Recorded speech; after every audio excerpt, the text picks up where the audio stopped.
Doo-doo-dee. It's Nandi!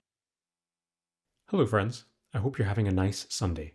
Today's video is going to be focused primarily on preparing for Trajann's new legendary release event, but I'm going to be talking about a few things around the sides. As usual, there are timestamps to focus your attention, but this is more of a casual video where I share my thoughts rather than heavy analytics. Let me know if you enjoy it. The impetus for this video comes from the recently completed Dante legendary release event. With Mythic upon us, we were given the chance to test our rosters against levels 15 to 18, where you needed maxed out characters to even have a chance of success. Those of you that tried those levels were probably met with the same surprise and repetitive failure that I had. I had to pick the best of the Horde mode characters to even stand a chance, and even then things were super tough. This has all been quite a long preamble to reevaluate how I look at roster building. We now live in the new Mythic world. The Mythic Celebration event was superb and the most generous event in this game's history, but now that it is over, I feel that my Mythic progression is slow and laborious. The time after the Mythic event and my lack of success in the Dante LRE has caused a moment of introspection. I guess for the first time in a while, I've had to properly think about where I spend my resources and progress my characters. Do I build up my raid team? Do I want to continue to flesh out my war characters? Or do I want to build up legendary release characters because now that mode is not so simple? In other words, there just isn't enough resources to do everything at once. I need to build with purpose and without costing progress in other areas. Ideally, what this means is that I build the best legendary event characters that fit multiple tracks for success. The current legendary release characters are listed here on screen. Dante has just had his second run and we are due to get the Pattermine next. I think, based on release schedule, that means Trajann is up next. He is easily the most valuable legendary release character on this list. So I sat down and I started sketching the characters that I wanted to use, and then I thought I might as well put those thoughts into a video for people to watch. If there's an appetite, I can do the same for the other legendary release characters too. To do this, I've used a new free resource developed by friend and clustermate Table.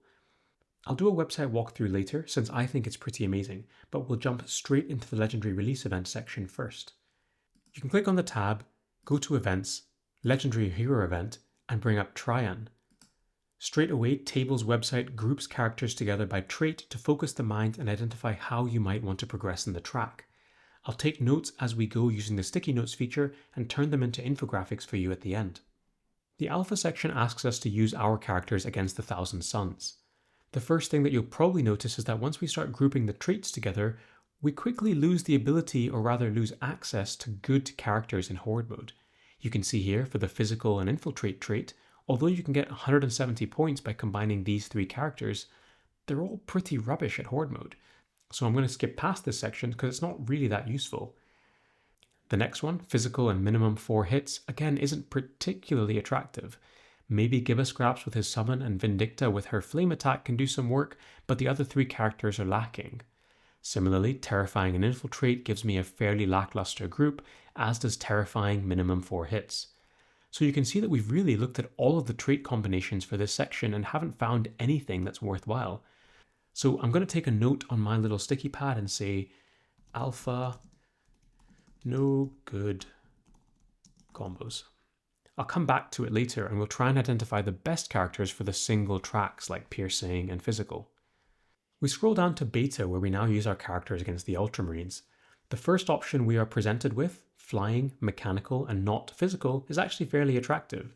I think that Revas and Aleph Null can often be used together in legendary release events, and they are a really good pair due to Revas's damage alongside Aleph Null's healing. Revas also has reasonable health and armor stats which make her tanky and let the two dovetail nicely together.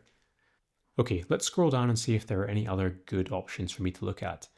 Flying, not physical, max 2 hits seems okay, but nothing here that I'm particularly excited about, and same here for this grouping, there's nothing really that amazing.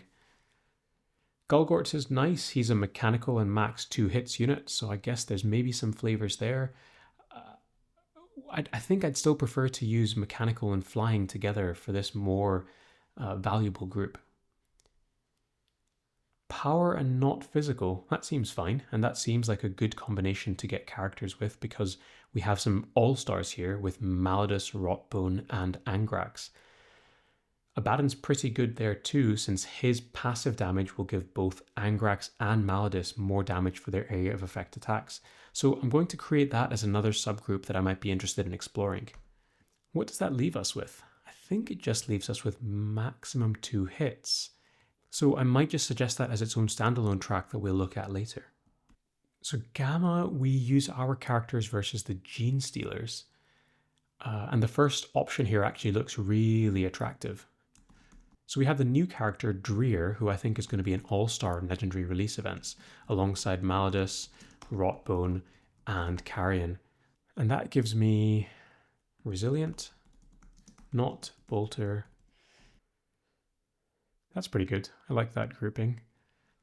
Moving down, Not Bolter, minimum 3 hits, and Chain. There's a lot of overlap between these groups, so the only new trait is Chain, which I might try and pair with something else later.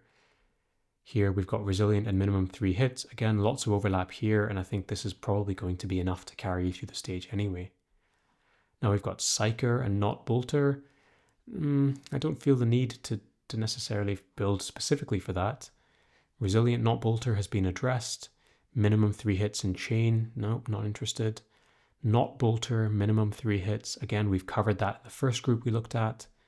So now the rest of the traits we're probably looking at as solo groups. So that means we're going to do Psyker, Solo, probably, and the other one is Chain, Solo, probably. Now the resource gets better. As you scroll down past the individual section, you can see everything here by lane. So I can filter by whatever trait I'm interested in. So if we go back to alpha, we've already said there's no good combos. So I can just look at everything in turn. If I click on Terrifying, gosh, there really isn't much here that I'm excited about. But I think Mephiston's probably fine because he does some area of effect damage. The Patromine creates some summons and can heal himself through his passive, so that's probably fine. And I guess Dante might be the last one, just because we've already probably built him up for other game modes, but you know, as is pretty clear, there's not really many good terrifying characters. What about for physical? Easy one here is Snotflogger, who's just great and probably, I think, maybe the best Legendary Release event character in the game. Tangira's another easy one. I think you probably don't need anything else apart from those two characters. I mean, you obviously can bring more, but those two characters who should be built up for guild raids anyway will probably carry you through physical. What about minimum 4 hits? So here I like Rivas and Aleph Null because we use them for other sections, so we're kind of building across different lanes. If you have Forecast, I think he's really good just because his Overwatch helps to kill enemies. And probably the last one I like here is the Winged Prime, who's just a great summoning machine, and summons are just so good in this game mode. Infiltrate. Gosh, we're really scraping the bottom of the barrel here. I can't think of any characters here that are good. The Patramine's probably the only good character here, and I don't think I would invest heavily in anyone else here. Obviously, you'll have Exeter Row built up for your raid teams, but I would struggle to justify recommending any of the other 6 characters. I think the best hope we can have is that Snowprint releases another character with the Infiltrate trait before the next Legendary Release event that is good in this mode. The final one here is Piercing. I think we've seen Piercing come up a lot, actually, and the nice thing is there are actually some reasonable characters with Piercing. So Incissus is a good healer, Show is great with his drones, Tyrant Guard is a good tank, and Carrion is just amazing in this game mode and in the game in general. Okay, so that's alpha done. We've already spoken about beta, except for max 2 hits, which I thought we might have to do as a solo track. So let's have a look. We have some summoner options, who I think might actually be the best options here. So you've got Archimatos, you've got Abraxas, you have Isak or Isaac, and Golgorts, as well as Show. So you can actually make a pretty good team with that trait. But unfortunately there's not a huge amount of overlap elsewhere. Okay, and then on to Gamma. So Gamma, we've got Psyker solo probably, so let's look at the Psykers. The Psykers kind of self-select themselves because there aren't that many good ones. So Archimatos is an obvious one, as well as Abraxas. And Mephiston, I think, does some good area of effect damage. I also probably like Ahriman just for his repeatable area of effect, sort of active, and you can potentially kill a few enemies at once. Those are probably the 4 best Psykers for this game mode. Yeah. And the last one is Chain. Okay, so again here, not many options, but the nice thing is we have some good ones. I think Titus is great in this game mode, especially after he's had his buff, as well as Nicodemus. You probably already have Ragnar built from Guild Raids, although he's not the best at Horde mode. And I think that's it. I think if I was actually recommending a character for this, I would probably recommend Rask because he can provide some shields and tank a bit better for your team. Obviously, you'll run Ragnar as part of the squad, but if you don't already have him, I wouldn't build him just for this legendary release event, if that makes sense. I took inspiration for the summary infographic from Tacticus content creator Terminus. He's done some great ones for the other legendary release events, but doesn't have one yet for Trajann. This slide summarizes my recommendations from earlier. I've added the Death Leaper at the last minute to the alpha track after receiving some positive feedback from other top players, but I personally remain unconvinced and don't like the character overall. Okay, that was probably quite long and rambly, but hopefully Mrs. Nandi has tidied things up with her editing skills. Now onto the website itself. When you load the website, you end up on this page which lists all of the playable characters in the game. You can click on whoever you want, and I'll just pick a random character here to take a look at. So up at the very top of the page, you can see things like the character's traits, stats, weapon profile, block, and crit chance, as well as damage. You have drop-down menus which let you change the abilities and stats and let you look at various cutoffs. As you work your way down the character page, you can also find out other bits of information. In this section here about the upgrades, you can put in what your character's starting rank is, as well as the rank you want to get them to, and this website tells you how many different items you need in order to achieve that upgrade.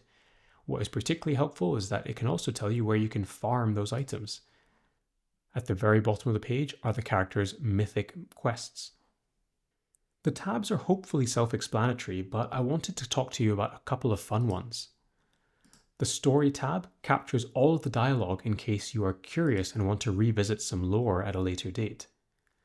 The Stats tab is great. It lets you sort all of the characters in the game by health and armor stat. The damage stat in isolation is less useful since it doesn't take into account pierce ratio and target armor, but you still get a feel for the characters that have the most health and the characters that have the most armor, so you can find out who the tanks are as well as the squishies. The hero filter bit is a personal favourite of mine. It lets you sort and plan for future legendary release events. You can click on any trait or damage profile and it will automatically sort the characters available based on the parameters you've specified. For example, if I think that parry is likely to be a future legendary release event trait, then I can click on that box and immediately see the 8 characters I might need to work on. The Guild Boss tab is fairly self-explanatory. You can click on it and see all of the bosses in the game along with the side bosses and play around with rarities to see how killing the side bosses tweaks the boss numbers. What some players may or may not know is that bosses and boss maps are coded in groups. So when you click on the Guild Raid Season tab, you get shown all of the current configurations in the game. For example, at time of recording, we have Ghazghkull at Mythic 1. When I click on that, I can see the map for Mythic 1 Ghazghkull, as well as the maps for the side bosses, as well as the maps for all the other bosses in this Guild Raid season. That can be really helpful when you're planning and strategizing in advance and want to try and anticipate boss movements and boss maps before you enter the fight. If you go to Events, the Hero Release Event tab also shows you the character missions for each Hero Release event. Finally, we also have the Quests tab, which you can look at in advance to find out what the objectives are, as well as the potential drops available for those missions. This is all still being worked on, and while being a work in progress, I think it's a pretty good polished product. Table is doing all of this off his own back and has written the code for all of this based on data mines in the game files. He doesn't get any money or support from anyone, so if you'd like to support him and his work, please use his Refer a Friend code. I hope that in future he'll be able to incorporate an API into the website that will automatically pull our data and makes this website even more useful. That's all I've got. I just wanted to give this fantastic resource a shout out and thank Table for his hard work. Bye for now.